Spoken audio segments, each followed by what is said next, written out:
สบายดีบรรดาทานต้อนรับทานเข้าสู่สวงภาษาลาวมื้อละคำสองคำกับข้าพเจ้าโชคดีธรรมวงศ์เฮามาพ้อกันมื้อนี้ข้าพเจ้าจะนำเสนอสื่อเอิ้นที่เป็นการเอิ้นสื่อของเมนูอาหารของคนลาวนั่นก็คือตำหมักฮุงคำว่าตำหมักฮุง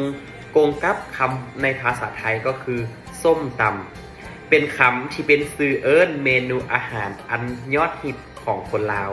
ที่คนไทยทุกคนเมื่อเวลาข้ามไปเที่ยวลาวแล้วต้องได้ไปลองซิมเบิงต้องไปลองกินเบิงกับตำหมักฮุงนี่เนาะ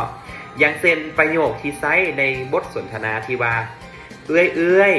แม่ค้าขอสั่งตำหมักฮุงแน่เอา2 พกเด้อดังนี้เป็นต้นเจ้ามาฮอดนี่เวลาของสวงภาษาลาวมื้อละคำ2 คำก็ได้หมดลงแล้วข้าพเจ้าต้องขอตัวไปก่อนไว้พอกันใหม่ในโอกาสหน้าสำหรับมื้อนี้ต้องขอกล่าวคำว่าสบายดี